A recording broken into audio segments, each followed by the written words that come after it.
들은 근대국가, 근대국민국가 수립운동, 문호 개방과 개화 정책의 추진, 뭐 유명한 강화도 조약이라든가 아니면 조미수호 통상조약, 그 다음에 우리 뭡니까 사대부들의 위정 척사운동까지 그렇게 해서 한꺼번에 볼 수 있도록 하겠습니다. 갑니다. 자, 먼저 학습 목표입니다. 이 세 가지 아까 말씀드렸죠. 강화도 조약의 체결 과정과 그 성격을 설명할 수 있다. 그 다음에 두 번째, 개항 이후 조선정부가 추진한 개화 정책의 내용을 제시할 수 있다.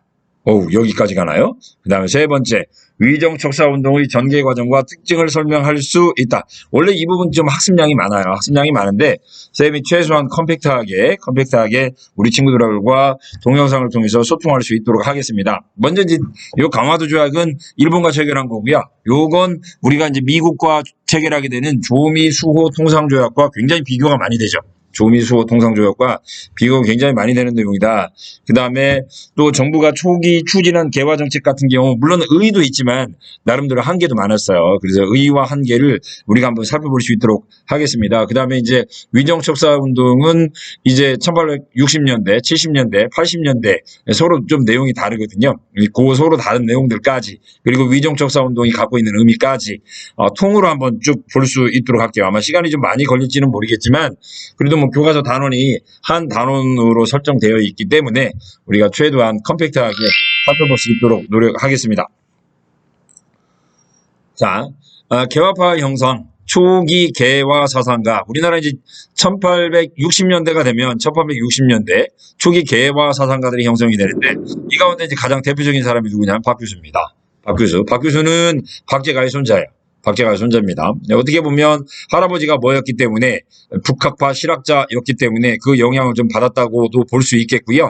그 다음에 오경석 이 사람은 누구냐면 역관입니다. 역관. 이게 역관은 우리 저번에 조선시대 대표적인 중인계층이었고요. 통역사잖아요. 그러다 보니까 청나라를 자주 갈 수 있었고 청나라를 자주 가다 보니 어때요? 서양의 과학기술을 쉽게 접했겠죠. 유홍기 이 사람도 중인입니다. 이 사람은 의관이에요. 의관, 한의사죠. 뭐 옛날에는 서양 의사는 없었으니까 한의사. 요 세 사람이 가장 대표적인 초기 개화사상가입니다. 북학파 실학자의 영향을 받았고 청을 왕래하면서 개국통상의 필요성을 인식했다. 아까 이야기했던 이 오경석이라는 사람인데요. 이 오경석이라는 사람이 박규수를 꼬십니다. 박규수를 꼬셔요. 그래서 위 내용은 박규수가 1872년 청나라에 다녀온 뒤 느낀 점을 고종에게 보고한 것으로서 조선정부가 서양 문물을 배척할 게 아니라 서양의 대포라든가 그 다음에 화륜선 등의 제조법을 익힘으로써 부국강병을 할 필요가 있다라고 이야기를 했던 거죠. 이때 이제 우리 청나라는 우리 저번에 이제 청나라의 근대화 이야기했었잖아요. 이때 청나라는 한창 무슨 운동을 추진하고 있었어요. 청이 서양에서 대포를 사들였으므로 뭐예요? 양무운동이죠. 양무운동을 추진함으로써 이제 서양 세력과의 싸움에 의해서 이기고자 노력하고 있던 그때예요.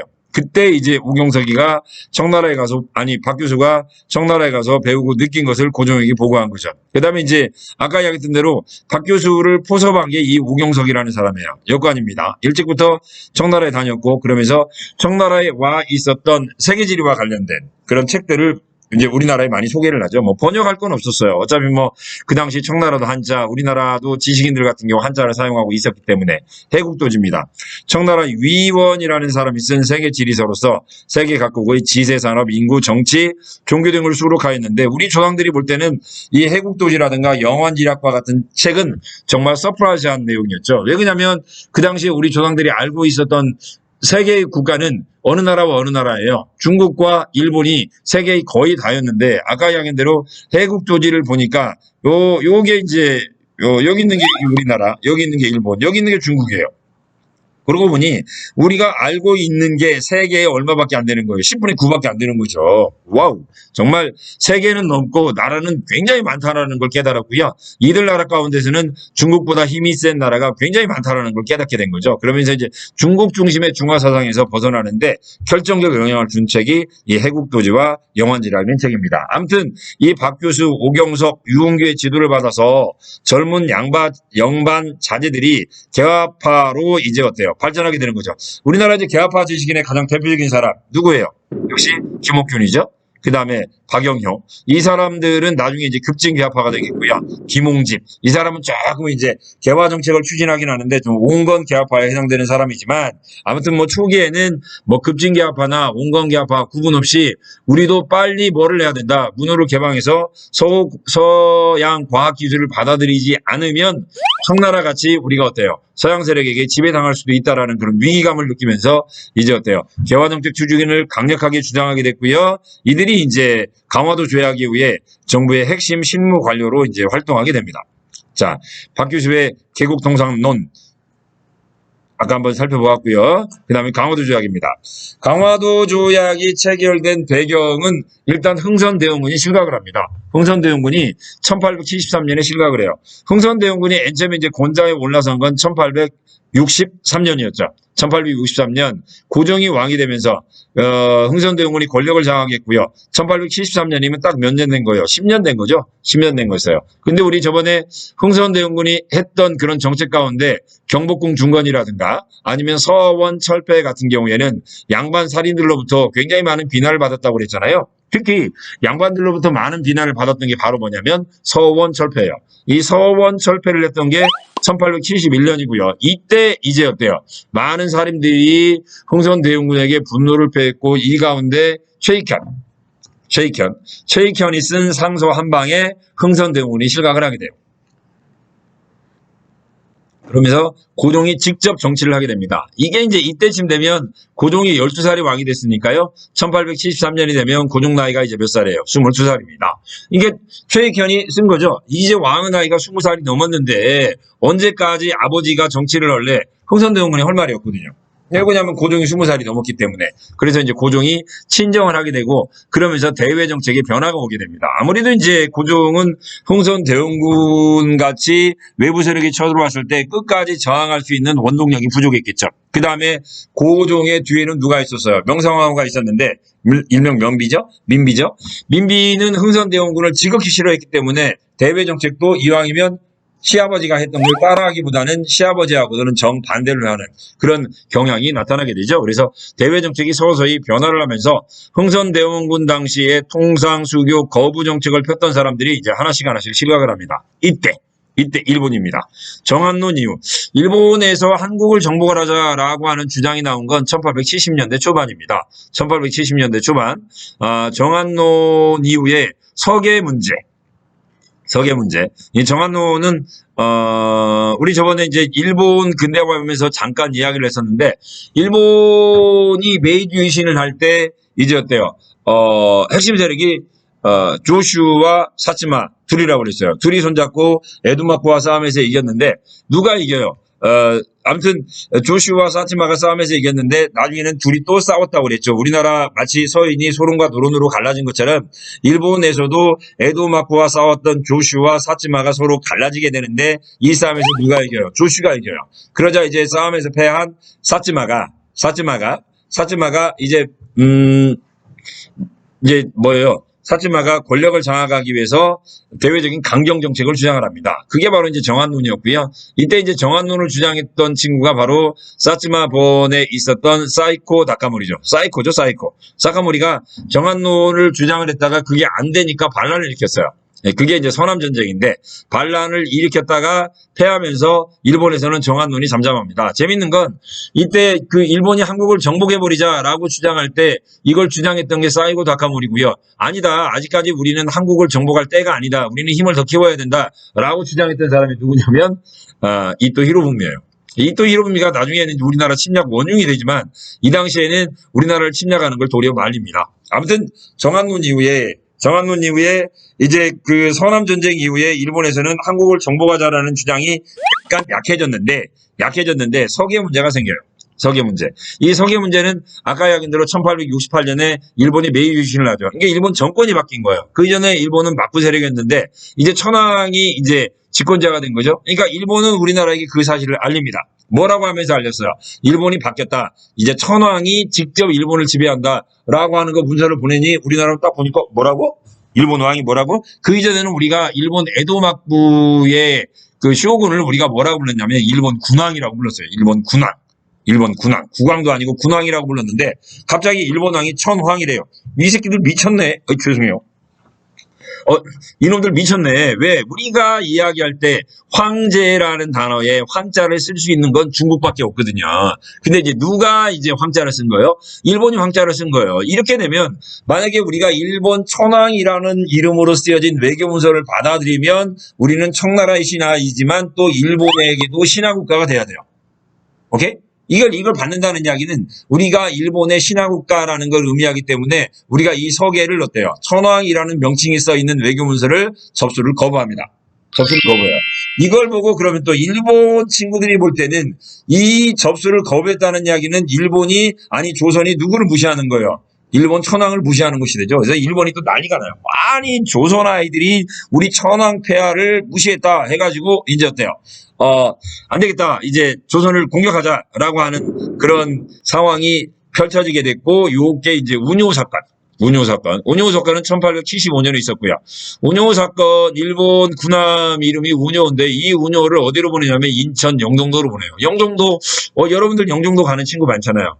그래요. 인천 국제공항이 있는 거예요. 그러니까 만약에 우리 저번에 뭡니까? 병인 양요와 심리 양요 봤는데 그때는 이제 강화도가 중심지였잖아요. 그런데 이제 만약에 중심지가 어디로 바뀌면 인천으로 바뀌었다. 그러면 그건 운요 사건이에요. 운요 사건. 그래서 영종도에 쳐들어와요. 이때 이제 영종도에 쳐들어왔는데 이때 조선군 200명이 영종도를 지키고 있었죠. 그래서 무려 이때 이제 운요에서 내린 우리나라 일본 아이들은 육전대라고 하는데 우리 입장에서 볼 때는 해병대죠. 해병대가 영종도에 상륙을 하는데 이때 무려 일본군 2명이 슬퍼요. 2명이 병상을 입어요.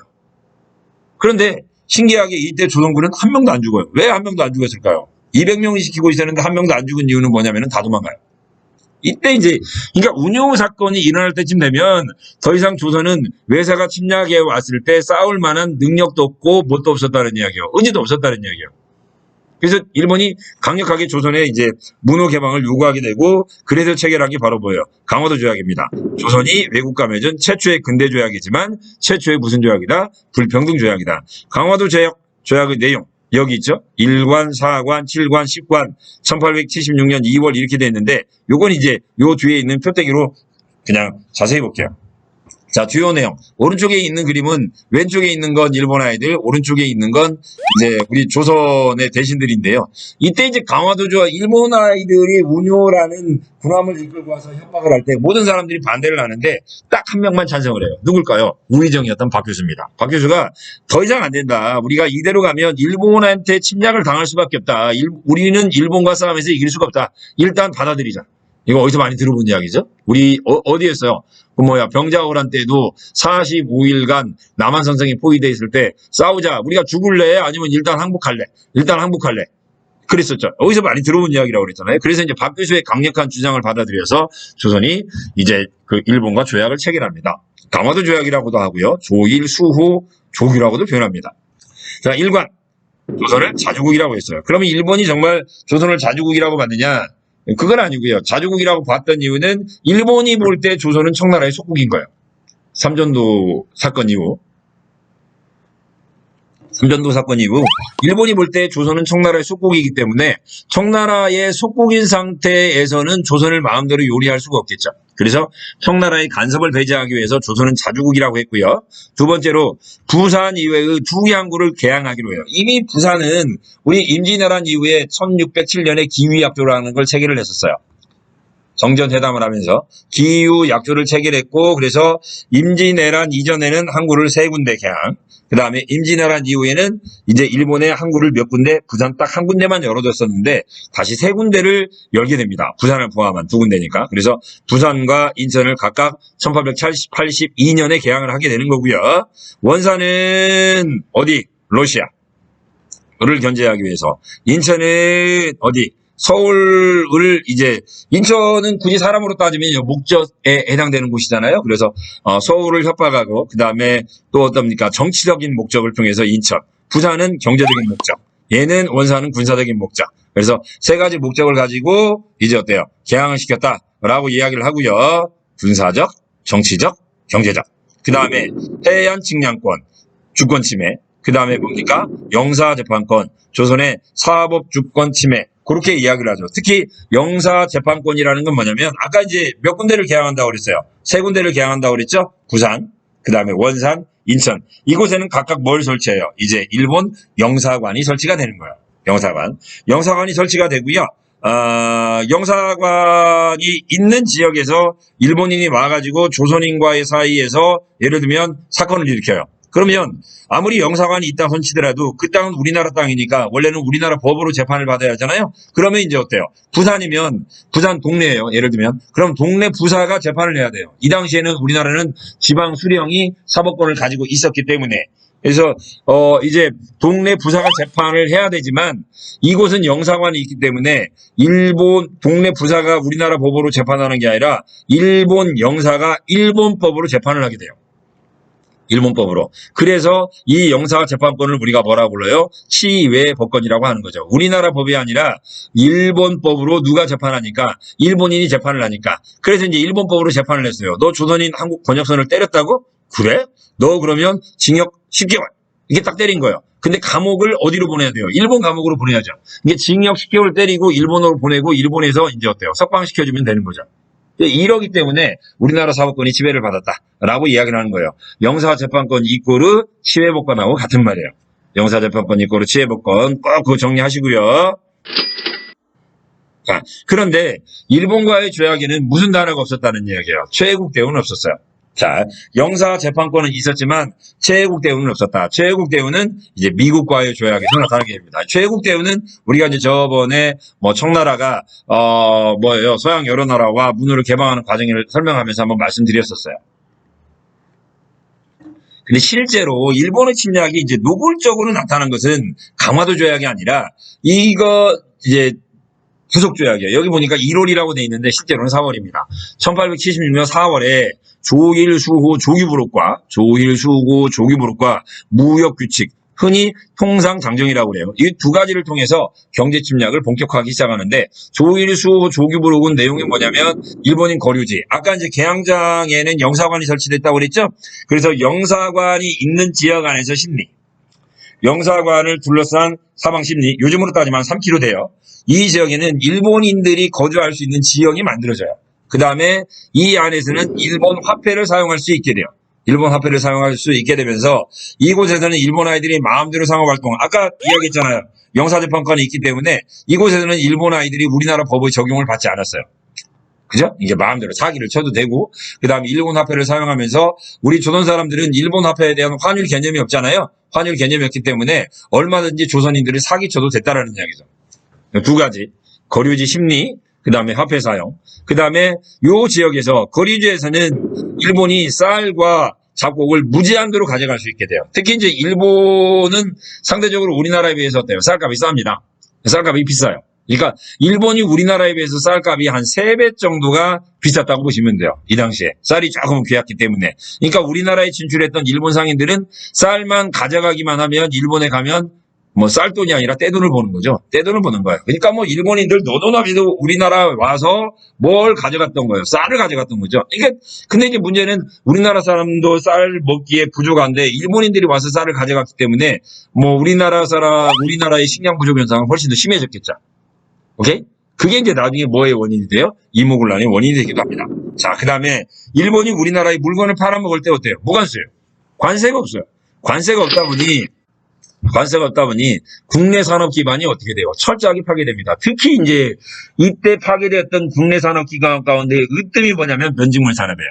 면직물. 우리 이제 조선시대 우리 엄마들 보면 방에 앉아가지고 배틀 가지고 배틀 짜잖아요. 배틀 짜가지고 이제 면제품을 생산을 해가지고 그놈을 가지고 이제 어때요? 뭐 집안에 돈이 필요하면 뭐 돈을 마련한다든가 그랬는데 이제 일본 아이들이 일본 거 가져오면 그래도 괜찮은데 어디 거 갖고 오냐면 영국 거 가져와요.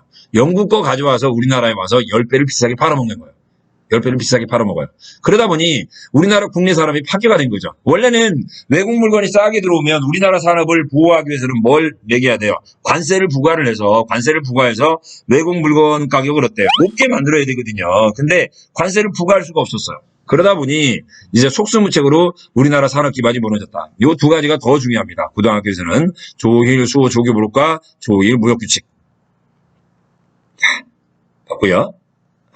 요건 이제 아까도 한번 설명드렸던 거고요. 자, 두 가지 내용이라고 그랬죠. 영사재판권, 취해법권, 그 다음에 어때요? 해양주권 침해. 두 가지. 자, 이제 미국과 조약 체결입니다. 미국과 조약. 조미수 동성조약. 청나라가 일본과 러시아를 견제하기 목적에서 청나라가 미국과 우리나라 조약을 중간에서 알선해줘요. 이때 가져온 알선하면서 김홍집이라는 사람이 일본에 가서 조선 책략이라는 책을 가져오는데, 김홍집은 우리나라가 일본과 문호를 개방하면서 1876년에 김기수라는 사람이 일본을 처음으로 가요. 1차 수신사고요. 김홍집은 2차 수신사로 이제 어때요? 1880년에 일본에 갔었어요. 일본에 가서 조선 책략이라는 책을 가져오는데, 그 책의 내용은 뭐냐? 조선이 가장 두려워해야 될 세력은 누구냐면 러시아다. 북극곰이다. 그래서 러시아를 견제하기 위해서 조선은 청나라하고 친하고 일본과 손잡고 미국과 연합을 해야 된다. 특히 이제 그래서 어느 나라 이야기가 나오는 거예요? 어느 나라 이야기? 미국 이야기가 처음으로 나오는 거죠. 그래서 러시아를 견제하기 위해서는, 그리고 조선이 살기 위해서는 나름대로 세상 사람들이 모두 다 천사처럼 생긴 미국과 손을 잡아야 된다. 미국과. 그러니까 미국에 대한 환상이 있었던 거죠. 미국과 손을 잡아야만 한다라고 청나라가 이제 또 황준생이라는 사람이 김홍집에게 이야기를 한 거죠. 그리고 이 김홍집은 그대로 이 이야기를 누구한테 가서, 고종에게 가서 이야기를 했던 거죠. 그래서 청나라의 알선으로 조미수호 동상조약이 1882년에 체결됩니다. 서양과 맺은 최초의 조약이고요. 조선에 불리한 불평등 조약인 건 역시 마찬가지였어요. 왜 불평등 조약이냐? 일단은 영사재판권 그대로 살아남아 있어요. 치외법권 뭐예요? 미국이 가지고 있었다는 거죠. 이게 만약에 미국인이 우리나라에 와서 형사라든가 아니면 민사상 죄를 지으면 역시 우리나라 법이 아니라 미국 법에 의해서 미국 영사가 재판하는 거예요. 영사재판권이 있었고요. 그런데 이제 일본에는 없는 것이 몇 가지가 있었어요. 일본에는 없는 거. 첫 번째는 뭐냐면은 거중조약이라는 거예요. 거중조약. 요거예요, 요거. 뭐 말이 좀 많은데 이 이야기는 무슨 이야기냐면, 조선이 어려움을 당하면 미국이 무조건 도와주겠다. 오케이? 여기 써 있죠. 양국 가운데 한 나라가 제3국의 압박을 받으면 서로 도와준다. 거중조약. 나중에 일본이 우리나라의 을사늑약을 강요할 때 고종이 요 내용 서로 도와준다라는 내용을 믿고 어때요? 미국의 특사를 파견했었죠. 그런데 미국이 그걸 헌신장같이 버려버리죠. 자, 그 다음에 두 번째로는, 자, 거중조약. 그 다음에 두 번째로는 이건 뭐냐면은 관세를 부과할 수 있다라고 규정을 해놔요. 그러니까 미국이 그래도 일본보다는 좀 양심적이었다는 거죠. 관세를 부과할 수 있게 돼요. 관세. 그러니까 일본 아이들은 무관세인데 미국은 관세 부과를 인정해줘요. 그러니까 거중조약 관세. 이건 미국이 나름대로 우리에게 준 프레젠트죠. 선물이죠. 그 대신 미국은 뭘 가져가냐면 최애국 대우라는 걸 가져가요. 아까 일본에는 없었던 거라고 그랬죠. 최애국 대우. 제국대요. 즉 어떠한 권리나 특혜를 다른 나라에 허가할 때는 자동적으로 미국에게도 줘야 된다. 이제 이야기했잖아요, 저번에. 미국과 조약을 체결할 때는 광산이라는 이야기도 없었고 철도 이야기도 없었어요. 근데 나중에 일본에게 철도 부들권을 줬어요. 그러면 누구에게도 줘야 돼요? 미국에게도 줘야 돼요. 영국에게 예를 들면 광산 개발권을 줬어요. 그럼 미국에게도 줘야 돼요. 러시아에게 산림 채벌권을 줬어요. 그러면 미국에게도 줘야 돼요. 이런 식으로 하다 보면 없는 산림 나만 나는 게 있어요, 없어요? 없죠. 요 최애국 대우 때문에 나중에 열강의 이권 침탈이 본격화됩니다. 열강의 이권 침탈이 본격화되었다. 꼭 써놓으세요. 열강 이권 침탈 본격화. 그 다음에 미국인 우리나라에 이제 어때요? 공사를 보내자. 그 답례로 우리나라도 특사를 보냈는데 그게 바로 이제 보빙사입니다. 보빙사. 아까 일본에 보낸 건 수신사, 미국에 보낸 건 보빙사죠. 대표로 간 게 민영익, 에릭이었고요. 이때 누가 가냐면 육일준이라는 사람이 갑니다. 1883년 6.1준이 가요. 6.1준이. 근데 이제 재밌는 건 6.1준이라는 사람은 그 뒤에 보면 나오는데 1880년 우리가 일본에 조사시찰단을 보내요. 한 60명을 보냈는데 이때 6.1준은 일본 가서 6.1준의 역할은 뭐였냐면 영어를 배우는 게 일이었어요. 영어. 그래서 석 달간 6.1준이 영어를 배워와요. 조사시찰단으로 가서. 그래서 이제 미국으로 갈 때 물론 이제 여기 보면 이제 통역도 있지만 그래도 한국 사람 가운데 유일하게 영어를 배운 게 누구냐면 6.1준이에요. 그래서 6.1준인 1884년 보빙사로 가서 미국에 남아요. 그래서 우리나라 최초의 유학생이 돼요. 유학생. 그 다음에 이제 일본에서 이때 이제 미국에 갈 때 일단 부산에서 배를 타고요. 시모노세키를 지나서 일본 요코하마로 갑니다. 요코하마에서 하와이, 그 다음에 하와이에서 샌프란시스코까지 6개월간 배 타고 갔어요. 그 다음에 샌프란시스코에서 내리자 조선인들을 어때요? 뭔 건물 괴짝 안에 집어넣어요. 괴짝 안에. 그래서 뭐 우리나라는 당황하죠. 오이씨, 미국 왔는데 미국 아이들 우리 관 같은 괴짝 안에 막 집어넣는 거야. 근데 좀 지나니까 막 괴짝이 움직여요. 우와! 막 괴짝이 움직였어. 이 이야기는 무슨 이야기일까요? 우리나라 사람이 처음으로 엘리베이터를 탄 겁니다. 이야, 재밌다. 그러고 또 이제 대륙 횡단 열도를 타고 이 사람들이 어디까지 가요? 미국까지 가게 되는 거죠. 미국까지. 이제 우리나라 최초로 해외여행, 제대로 된 해외여행을 했던 사람들, 바로 이제 보빙사들 이야기였고요. 그리고 이제 이때 이제 미국 가서 답례를 뭐 여러 대접을 받으면서 두 개를 요구합니다. 뭘 요구했냐면 근대 교육을 우리나라 할 수 있게 해줘라. 미국에 보니까 미국의 원동력은 근대 교육이더라. 그래서 교사를 파견해 두려고 이야기를 합니다. 그래서 나중에 이제 헐버트라는 사람이 이제 우리나라의 교사로 와서 만든 학교가 이제 어때요? 유경공원이 되는 거죠. 1886년입니다. 그때가. 자, 아무튼 우리가 이제 일본과 그 다음에 어때요? 미국과 문호를 개방을 하고요. 그리고 뭐 갔다 온 사람들 이야기를 들어보니까 문호 개방을 하니까 확실히 근대화가 되는 것 같아요. 그죠? 뭐 아까 이야기한 대로 박규세라는 사람 청나라도 다녀왔고요. 그래서 이제 어때요? 우리나라도 청이라든가 일본을 본받아서 개화 정책을 추진하게 되는 거죠. 자, 일본에 파견한 수신사, 1차 수신사 김기수, 2차 박영효, 2차 김웅집, 3차 박용규예요. 자, 그래서 개화 정책의 필요성을 느꼈고요. 아직까지는 개화 정책을 추진하긴 하는데 동도서기, 우리 저번에 중국의 양모운동을 이야기를 했었어요. 양모운동의 중체서용, 여기다 써놔보세요. 중체서용이요. 중국의 것을 몸통으로 하고 서양의 과학기술을 받아들이자. 동도서기도 마찬가지예요. 동양의 정신을 바탕으로 해서 서양의 기술을 받아들이자. 동도서기입니다. 동도서기예요. 입장. 아직까지는 좀 온건적 입장이죠. 온건적 입장에서 자, 개혁정책을 추진하기 위해서 만든 첫 번째 관청 1880년 풍리기무화문을 만들어요. 6글자. 뭐 주관식으로 되기도 해요. 이건 개화정책을 총괄하는 기구로서 풍리기무화문을 만들었고 그 이후에 12개의 관청을 설치해가지고 개화정책을 추진합니다. 그러면서 처음으로 했던 개화정책이 뭐냐면 신식군대 별기군을 만들어요. 별기군 약 80명. 신식군대 만들고요. 그리고 이제 여기 소대장으로 온 게 일본인 호리모토입니다. 그 다음에 근데 이제 신식군대를 만들다 보니까 돈이 없잖아요. 그래서 원래 있었던 조선 후기의 중앙 군사제도는 뭐였냐면 5군형이었어요. 조선 전기는 5위. 그 다음에 조선 후기에는 5군형이었는데 이걸 이제 돈이 없다 보니까 이제 어때요? 통폐합을 해서 2영으로 줄여요. 2영으로 줄입니다. 2영으로 줄였고요. 그 다음에 일본의 조사시설단을 파견해요. 와우, 일본이 뭐 미국과 개항 이후에 일본이 많이 바뀌었는데 얼마나 바뀌었나 가보자. 그래서 조사시설단을 비밀리 파견을 해요. 1880년에. 그래서 이때 왜 비밀리 보냈냐면 아까 김웅집이 조선책략이라는 책을 1880년에 가져왔어요. 미국과 내용은 뭐냐면 조약을 체결하자는 거예요. 이 이야기를 듣고 영남지방 유생들이 난리가 납니다. 이제 일본도 아니고 청나라도 아니고 미국이라는 직접 서양 아이들하고 조약을 체결하란 말이냐. 그래서 약 만여 명의 상소를 우리고 막 영남지방이 시끄러워요. 이제 개화정책 더 이상 하면 안 된다. 뒤에 보면 위정철사운동에서 배우겠습니다만은 그래서 난리가 나요. 영남지방이. 그래서 이런 상황에서 일본의 근대 문화를 배우러 일본에 사람을 보냈다. 말을 할 수가 없죠. 그래서 조사시설단이 가긴 가는데 암행어사로 조용히 가요. 이 사람들은 일본 가는지도 몰랐어요. 이게 동네에 가서 딱 너희가 동네에 가서 이 편지 열어 보니까 12명의 암행어사가 파견됐고 이 사람들이 다 어디로 가라는 이야기예요. 일본으로 가라는 내용이었어요. 그래서 63명이 일본에 가서 석 달간 일본의 근대 문화를 배워옵니다. 조사시설단입니다. 조사시설단. 그래서 뭐 일본의 박정양이 일본은 일주일이더라. 그 다음에 어윤중의 보고서를 보니까 일본에는 뭣도 있더라. 뭐 전신도 있고 뭐 우편도 있고 뭐 그렇다더라. 그러니까 빨리 우리나라도 어때요? 일본처럼 근대화 정책을 추진하자. 이거 조사시설단은 일본에 보낸 거고요.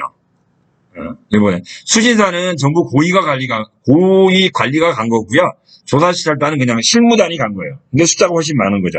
그 다음에 청나라에 보낸 건 영산사예요. 김윤식입니다. 자, 김윤식을 대표나라에서 청나라 텐진에 어때요? 무기제도법과 군사훈련법을 배우기 위해서 가요. 얘는 좀 규모가 한 13명 정도 갑니다. 자, 유학생 13명을 보냈어요. 13명을. 이게 양반들이 안 간다고 그래요. 근데 13명 가라고 그러니까. 왜 안 가냐? 그랬더니 어떻게 우리만 가냐요? 그리고 필요한 게 뭔데? 양반이 가는데 노비가 따라가야지. 그래가지고 13명에 갈 때 노비를 한 명씩 묶어서 보냅니다. 청나라는 거부를 했는데, 왜냐면 이거 청나라가 돈을 낸 국비 유학생이었거든요. 근데 노비들 돈까지 이제 아무튼 청나라가 됩니다. 그 이제 텐진에 가서 이제 군사적, 근대적 이제 저기 뭐예요. 무기 제조 기술을 배우는데 이거 보니까 양반들이 할 게 아니란 말이에요. 그래서 텐진에 가서 근대적 과학 기술 무기 제조 기술을 배운 건 누가 배웠을까요? 노비들이 배워요, 이제. 양반들은 놀고요. 그리고 이제 돌아와요. 돈이 없어가지고 뭐 석 달 있다 돌아왔는데 역시 근데 이제 그러면서 이제 뭘 만들어요? 기기창이라는 관청을 만들어요. 그 관청이 추진한 건 누굴까요? 양반들이죠. 그러니까 우리 제가 저번에 이야기했죠. 신분제도가 존재하는 한에 있어서는 근대 개혁이라는 걸 할 수가 없는데 그걸 가장 잘 보여주는 게 바로 이제 뭐예요? 그 영선서의 모습에서 영선서에서 그게 가장 잘 드러난 거죠. 이제 마지막 위정척사 운동입니다. 서양 문물의 수용을 거부하고 성리학적 질서를 고수하자. 위정, 바른 것을 지키고 그른 것을 몰아내자요. 우리 척은 물치다. 우리 이제 척화, 남한선생 이야기할 때 척화 어때요? 평화를 거부한다. 척화라고 그랬죠. 여긴 척사입니다. 사이비를 거부하자. 그러면 뭐가 사이비냐? 성리학 이외의 모든 건 다 사이비가 되는 거예요. 그래서 위정척사 운동입니다. 자, 1860년대 자 통상 반대 운동. 이양로라는 사람이 대표적이었고요. 그 다음에 최익현, 일본과 문호를 개방하면 안 된다. 외양 일체론입니다. 그 다음에 아까 이제 조선책략 위포에 반대했다. 영남 만인소, 이만손, 투 밀리언 핸드죠. 자, 그리고 이제 1890년대는 이게 뭘로 발전해요? 항일운동으로 발전했다. 아까 이야기 대로 1860년대 통상수교 거부운동입니다. 이양로 겁니다. 서양과 문호를 개방하면 서양의 문호를 개방하면 우리나라의 전통 문화가 완전히 파괴된다. 그래서 조선은 뭐에 난다? 짐승의 나라가 된다. 1860년대 겁니다. 서양과 통상을 하면 안 됩니다. 그 다음에 두 번째로는 최익현이라는 사람이 외양일체론. 아까 1860년은 서양과 통상을 하면 안 된다죠. 1870년에 있던 최익현은 서양과 일본은 하나다. 외양일체론. 강화도 조약에 반대를 하는 겁니다. 강화도 조약에 반대를 하는 겁니다. 그래서 일본과 또 서양은 하나다. 따라서 일본에게도 문호를 개방하면 안 된다. 외양일체론입니다. 비록 외인이라고 하지만 본질적으로는 뭐하고 똑같다? 서양 오랑캐하고 똑같다. 따라서 문호를 개방하면 안 된다. 이때 최익현이 경복궁 앞에 가서 이제 농성을 하는데요. 도끼를 하나 가져갑니다. 도끼요.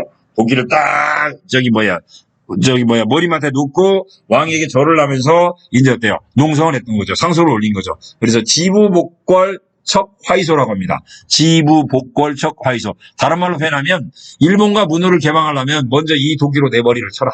좀 살벌하죠? 지부복궐 척화이소. 그래서 도끼가 나와 있는 그림이 나왔다. 그러면 그건 최익현입니다. 자, 1880년대 이만손이죠. 아까 김홍집의 어때요? 조선책략 유포에 반대를 한 겁니다. 수진사 김홍집이 유포한 황균월의 사사로운 책자, 조선책략이죠. 말이 얼마나 멋있냐면요. 여기 그 말은 없구나. 그래서 이제 미국과 조약을 절대 체결하면 안 된다. 자, 영남 만인소입니다. 1880년대고요.